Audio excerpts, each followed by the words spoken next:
Kenapa sih saya pindah? Boleh sedikit cerita, boleh ya? Jadi saya dulu itu kan pindahnya kan begini. Saya dulu TK-nya di sini, di Surabaya. TK Katolik Kristus Raja. SD-nya SD Katolik Santo Yohanes Gabriel. SMP-nya SMP Katolik Santo Stanislaus. SMA-nya SMA Katolik Santa Maria.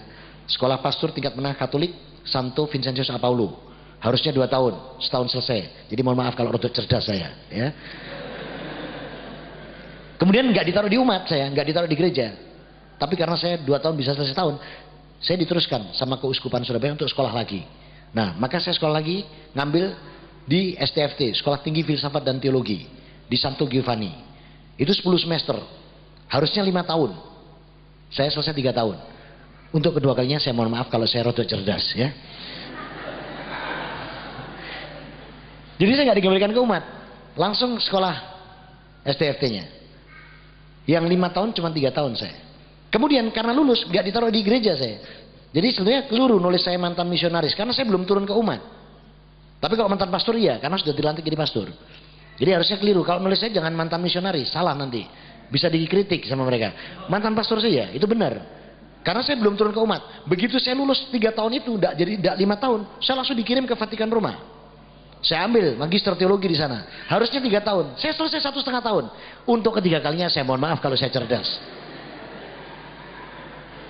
Nah, kecerdasan saya ini terjawab. Kenapa saya begitu cerdas? Terjawabnya waktu saya masuk Islam. Kenapa? La haula wala quwata illa billah. Karena Allah. Karena waktu saya di SMA Santa Maria, saya nggak pintar-pintar amat kok. Malah hampir dikata nilainya nggak terlalu baik. Karena apa? Waktu itu saya 8 orang satu kelas yang laki-laki. Santa Maria itu perempuan semua itu. Satu kelas 30 itu perempuan.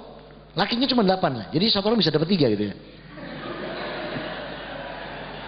Nah, pada waktu ujian, antum tahu nggak roknya anak-anak Santa Maria? Ini loh, sepanjang baju takwa saya ini roknya.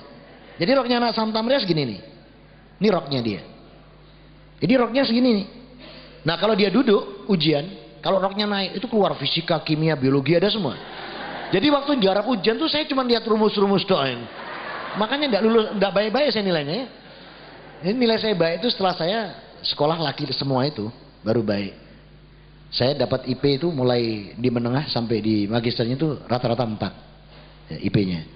Tapi sampai tanah air, waktu saya bawa ke, saya pernah juga bekerja di televisi ya, di stasiun televisi milik negara. Itu saya bawa ijazah itu. Katanya bagian apa? Kepegawaian TVRI pusat itu bilang, iki ijazah apa to iki? Iki opo iki? Opo iki Ditruk Kanonika, terus opo iki Yohanes Injil? Iki gak kanggo iki nang TVRI katanya. Kon sekolah maneh kemarin. Masya Allah. Jadi aku sekolah sakmono akeh ini ndak dikanggo sama negara Indonesia ini. Jadi saya waktu masuk TVRI suruh cari ijazah umum. Maka saya gimana caranya sekolah sambil kerja? Ya sudah, saya di ITATS. Jadi saya insinyur saya teknik sipil dari ITATS. Ya. Jadi saya sekolah lagi. Ya. Sekolah mana? Oh cepet banget. Ya maklum aja ini apa ya cepet pokoknya nemu ijazah udah selesai. Ya. Makanya saya perlu singkat sekolah di ITATS itu. Ya. Tidak banyak orang kenal saya di ITATS. Kecuali yang pernah saya marahi. Ya, karena LLM ini biar mantan komandan resimen mahasiswa. Gua ya. Saya juga mantan Cak Surabaya. Tahun 89. Katanya dulu ganteng dulu. Sekarang kumisnya sudah kena rilen. Jenggotnya yang mengalami perpanjangan. Nah, kemudian kenapa saya masuk Islam? Ketika di Vatikan Roma itu kami belajar. Dan lucunya apa? Perpustakaan Vatikan Roma itu punya Al-Quran 52 bahasa. Termasuk terjemahan bahasa Jawa. Lah pulang ke Indonesia, golek Quran terjemahan bahasa Jawa malah ndak ono. Saya ngeluh, piye ya kok iso ya. Tapi Vatikan Roma punya Quran terjemahan bahasa Jawa. Tapi waktu saya pulang ndak ada di Indonesia. Lah ya sampai bingung saya itu. Jadi mereka punya, itu yang buat Yohanes Paulus II. Yang buat perpustakaan Islam. Jadi di ruang tempat kami di Saint Peters itu kami ada perpustakaan yang isinya Islam tok full. Di sana hadis itu ada 36 kitab. Dan hadis sahih ternyata 36 kitab. Hadis maudhu, doif tidak diterima di Vatikan. Hebat enggak? Tapi kalau mlebu Islam gak gelem. Heran saya. Nah kenapa mereka tuh kok tidak mau pindah itu lah? Padahal ayatnya jelas. Saya melakukan 2 penelitian. Yang pertama karena akidah, yang kedua karena hubutunya. Menurut akidah begini, Allah itu kalau kita tidak kebacut, tidak ditutup. Tapi kalau kita sudah kebacut benar, kufur terhadap nikmat Allah ini, maka ditutup. Maka hati-hati dengan surat ke-7 ayat 178. Jangan sampai kita dicap seperti itu. Lahum qulubun la yafqahuna biha, walahum a'yunun la yubsiruna biha, walahum adanun la yasma'una biha. Jangan sampai hati kita ini sudah tidak lagi bisa memahami ayat Allah, mata kita tidak bisa lagi melihat keagungan Allah, telinga kita nggak bisa lagi mendengar ayat Allah. Kalau sudah seperti ini, masya Allah, ya, ini tempatnya neraka dan sesat melebihi hewan. Oleh karena itu, mereka nggak akan mungkin mau pindah. Karena apa? Hubud dunia. Bayangin aja, di Matius 16:4, maka mereka mendapatkan 10%-nya, 1/10 dari harta kekayaan. Itu kan luar biasa. Makanya suruh pindah tidak mau, kenyamanannya banyak. Contoh ya, ini contoh. Kalau namanya pendeta, mau ceramah atau khutbah, sehari sebelumnya ditelepon. Bapak pendeta, ya besok khutbah.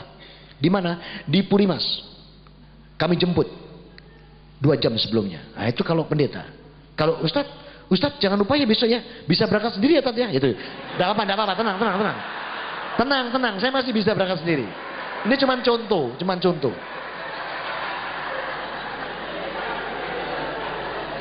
Lagian, kalau pendeta dijemput pakai mobil kan, naik Pajero ini. Yes. Tanya dia, mobil apa ini? Pajero pendeta, enak sekali. Paling lama 1 semester, 6 bulan. Mobil yang dia bilang enak, atas dasar laporan yang jemput. Itu sampai ke Dewan Gereja Indonesia, Dewan Gereja Internasional, ke Vatikan Roma. 6 bulan mobil itu sudah ada. Gimana mau tidak dinikmati, tidak bubukan mereka. Luar biasa. Untuk keluar rugi. Hubudunya. Nah kalau Ustadz, sama-sama Pajeronya ini yang jemput ini. Nurul Hayat lagi yang jemput. Wah, main apa ini? Pajero Ustadz. Enak Ustadz. Iya, makanya kalau punya duit beli Ustadz. Itu kalau. Tapi apa arti itu semua? Kalau amalan kita nggak diterima, itu ada di situ. Coba antum lihat di situ di surat 14 ayat 18. Kalau sampai ini ditolak sama Allah mau apa? Masalul ladina kafaru birobihim a'malahum karena distadat bihiri fi yaumil asif. La yaqdiruna mimma kasabu ala sain. Ada itu. Surat 14 Ibrahim ayat 18. Kalau sudah mengingkari bahwa Allah itu Tuhannya, maka amalan sehebat apapun tidak diterima sama Allah. Bagaikan debu yang ditiup angin saat bertiup angin pada hari yang kencang. La yaqdiruna mimma kasabu ala sain. Amal kebaikannya tidak bisa diterima. Sudah. Kalau sudah mau seperti mau apa? Lah saya daripada amalan saya nggak diterima. Oh ya, ini satu catatan ya. Saya keluar pastur itu bukan karena kawin. Sorry Jo. Ini penekanan ini. Saya paling mangkal dia mau nomor ganti kawin. Sorry Jo. Bener, maaf ini ya. Ini buat sini tok. Saya 35 tahun cuma buat pipis tok. Bener saya. Saya paling mangkal kalau dia ngomong alah paling Pak bangunku mergo pengen kawin. Sorry Jo. Saya keluar tuh karena dinul Islam. Jadi kenapa saya keluar? Satu, kalau saya teruskan jadi pastor, amalan saya nggak diterima. Disebutkan dalam surat 14 Ibrahim ayat 18. Amalan saya bagikan debu. Yang kedua, kalau saya mati, masuk neraka itu. Yang buka Quran, buka surat kelima ayat ke-72. Laqad qalul ladina kafaru, ya, sangat kafirlah orang yang mengatakan bahwa Isa ibnu Maryam ilahi. Sementara Isa juga mengatakan apa? Qala wa ta'budun rabbana wa rabbakum. Tapi sembahlah Allah Tuhanmu dan Tuhanku. Itu masuk neraka itu. Diharamkan surga. Dan lagi Allah katakan juga di surat kedua ayat 257 pada diri saya waktu itu. Walladina kafaru awliyahumut tauhutu yurijunahum minanur ila tudumat ulaika ashabun nari hum fiha khalidun. Orang kafir itu penolongnya setan. Yang bawa dari terang ke gelap. Ulaika ashabun nari hum fiha khalidun. Maka dia penghuni neraka kekal di dalamnya.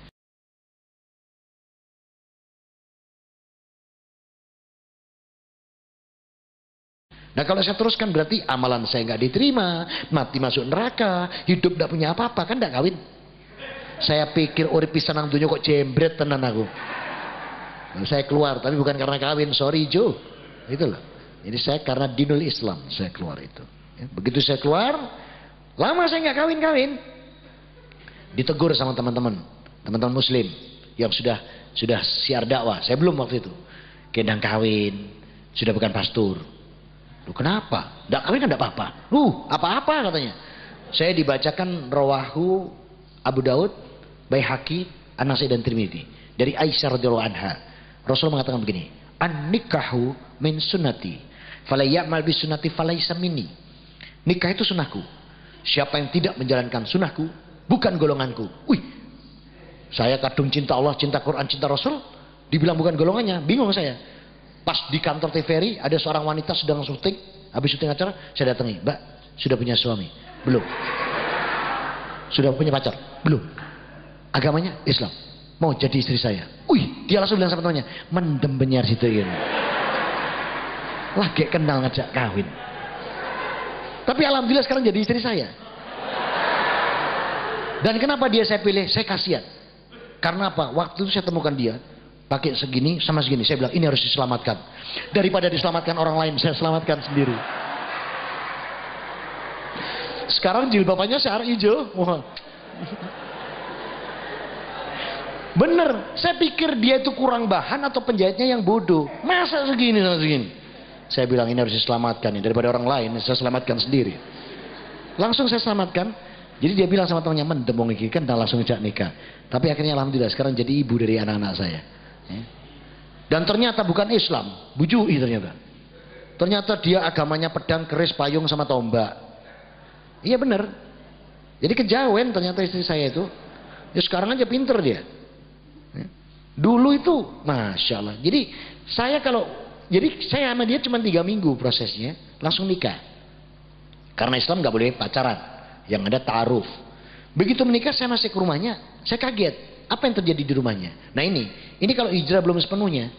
Maka ada piring isinya jajan, ada 5 macam, jajan pasar, ada teh, ada kopi. Saya tanya buat apa? Ini bapak biasanya pasang. Untuk apa? Untuk Mbah Buyut, untuk Mbah sama untuk ibu. Ibunya sudah meninggal ya. Saya bilang ini tidak butuh begini, ini mbahmu, buyutmu, ini butuh doa-doa kalian, saya bilang. Saya tanya ke pembantu, baru saya makan. Habis saya makan, bapak datang, mertua. "Alhamdulillah Robbil ngalamin." Gak tau ngalamin apa? "Wis ente di dahar bae buyute ya nih." Nah ini membuat pembantu takut. Ya dia bilang apa adanya. "Ngapunten bapak, sing dahar mas bangun," katanya. "Hah? Bangun!" Ya saya dipanggil. Saya datang. "Dalam bapak," saya bilang. "Iki mau siapa mas mangan?" "Dalam." "Kok mbok pangan?" Saya tanya, "Lah kan nggih napa?" "Iki kono nggo buyute, nggo mbae, nggo ibune." "Kok bapak tahu?" "Wes kulinane." Waduh, mau dibantah enggak boleh kan? Boleh enggak bantah orang tua? Lihat surat 4 ayat 36. Lihat surat 17 ayat 23. Lihat surat 31 ayat 13. Habis perintah Allah, wa'budullah wala tusyriku bi syai'a, selalu diikuti apa? Wabil walidaini ihsana. Jadi kita nggak boleh bantah, harus diam. Tapi dengan maudatul hasanah, harus dengan bil hikmah wa maudatul hasanah. Itu surat 16 ayat 125. Caranya begitu. Nah, kemudian saya gimana caranya supaya menyadarkan ini? Ya sudah, setiap kali pasang saya makan. Kalau datang, "Alhamdulillah Robbil ngalamin," entek maneh gitu. Panggil lagi, "Ki sapa sih mangan?" Pembantunya ngomong, "Di dahar Pak bangun malih." Saya dipanggil, "Bangun." Datang lagi saya. Dia tanya, "Iki sapa sih man?" "Dalam." "Lho Kang ngene apa kok?" "Iki ngono nggo mbah, nggo buyut." Saya jawabannya apa? "Kok bapak pirsa?" "Wis iki kulinane." Lah saya jawab gini, "Bapak kan enggak tahu toh, mboten pirsa toh." "Kenapa?" "Tadi malam tuh ibu, Mbah Buyut, Mbah Kakung semua itu nemui saya." "Oh, terus ya apa?" Gitu kan. Ya bilang sama saya, "Kalau mulai besok tidak kesini lagi." Makanya saya makanin. "Oh kowe ku," katanya gitu. Jadi bapak mertua saya tidak berani pasang kalau ada saya. Apa? Khawatir dibadok mantune. Tapi kalau saya tidak ada pasang maneh gitu loh. Nah, ini harus pelan-pelan. Termasuk ke bapak ibu saya. Bapak ibu saya juga harus pelan-pelan ini. Karena bapak ibu saya sampai detik ini, bapak saya 85, masih sugeng. Ibu saya 80, itu juga belum mau masuk Islam. Susah, ya. Kalau sudah saya pepet dengan keras, merasa tersudut, marah, langsung gini, "Wis, meneng, kowe ku uyuhku, ngerti apa?" Maaf, bahasanya begitu. Diam saya. Minta tolong ustadz lain.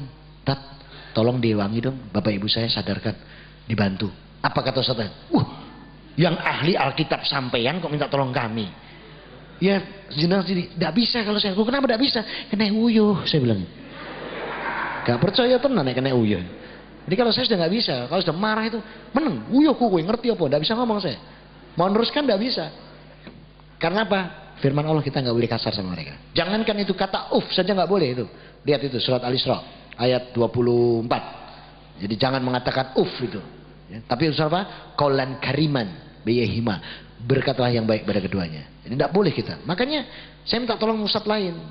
Nah mereka susah. Angel Pak sih ngerti Alkitab sampeyan kok minta tolong kita. Gak bisa kalau saya. Kenapa? Karena uyuh gak percaya. Ya. Jadi oleh karena itu maka sampai hari ini Bapak Ibu saya belum. Saya 4 saudara. Albertus, Bernadette, Christian saya. Jadi nama saya dulu Christian. Christian, kemudian Dorothea. Saya masuk Islam tuh Albertus saya serang duluan. Alhamdulillah Albertus beserta istri dan anak-anaknya masuk Islam. Hari itu juga nama Albertus saya ganti Ahmad. Tetap A. Kemudian berikutnya Bernadette. Bagaimana cara menyerangnya? Pakai surat 16 ayat 125 itu. Jadi antum juga boleh itu serang mereka pakai surat 16 ayat 125. Ya. Kemudian saya serang Bernadette. Subhanallah, la haula wala quwata illa billah, biiznillah. Bernadette beserta suami dan anak-anaknya masuk Islam. Allahu Akbar. Bernadette-nya tak ganti Bilqis, tetap B. Saya sendiri Christian jadi Haris pakai CH. Kemudian adik saya Dorothea jadi Diba. Habis. Saya sudah dapat 4. Ya, sak suami, sak keluarga plus teman-teman yang lain. Panjenengan sudah dapat berapa? Lu kok ketawa? Lihat surat 12 Yusuf ayat 108. Itu ada perintah Allah. Nanti jenengan diminta itu. Kul hadisa beli ad'u ilallah ala basratin wa ana wa tabani wa subhanallah wa ma'ana minal musyrikin. Kita diperintahkan oleh Allah menyampaikan ini. Jadi kalau mau hijrah totalitas, sampaikan juga nikmat ini kepada yang lain. Ini perintah Allah. Surat Yusuf ayat 108. Sebab kalau kita tidak menyatakan seperti itu, nanti kita ditagih sama Allah. Maka totalitas hijrah sepenuh hati ini dengan mengajak yang lain. Surga ini milik siapa? Milik Allah. Untuk siapa? Untuk, kok takut sih jawab? Ngomong untuk orang Islam itu kok takut? Untuk siapa? Untuk orang Islam. Betul. Umat lain kok nyimut? Yang bilang Allah. Coba buka sekarang Qur'annya surat 9 ayat 111. Apa firman Allah itu? Innallaha hashtara minal mu'mina anfusahum wa amwalahum bi annalahumul jannah. Ini janji Allah ini. Sesungguhnya aku Allah hanya membeli diri, jiwa dan harta orang mukmin. Orang mukmin itu siapa? Orang Islam. Di mana kata-kata itu Allah? Di surat 3 110 bahwa orang mukmin itu orang Islam. Jadi yang tidak Islam tidak disebut mukmin sama Allah. Kemudian Allah katakan apa? Allah hanya membeli diri, jiwa, harta untuk diberikan surga. Berarti surga untuk siapa? Nah, takut jawab gitu kok takut. Untuk kita yang muslim. Nah, saya kalau katakan ini, sering saudara-saudara saya yang belum pindah, termasuk yang di sana itu sekarang mesti ngomong gini, gak ngono Pak Bangun, surga itu dewe-dewe, surga ini sampean dewe, kami ya sendiri. Tak jawab, developermu gak dipayu nih kan. Tidak bisa bangun, tidak ada kapling misalnya. Kaplingnya cuma buat kami. Nah gimana caranya ngajak mereka supaya mereka tuh bisa masuk Islam? Kasih renungan yang gampang. Renungannya gini. Jenengan punya kos-kosan, ya, punya rumah, kamarnya banyak. Saya koskan. Oke. Sebagai pemilik rumah kos punya aturan enggak? Contoh, tidak boleh pulang larut malam, ya. Tidak boleh bawa narkoba.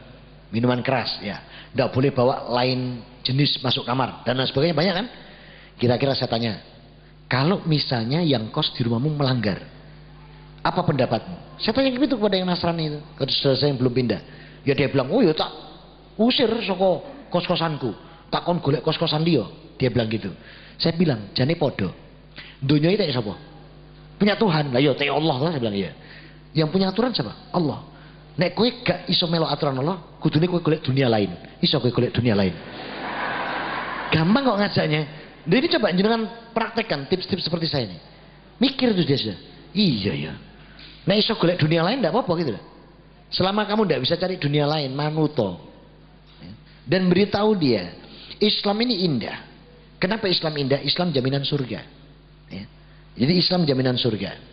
Nah oleh karena itu maka sampaikanlah ini kepada seluruh dunia.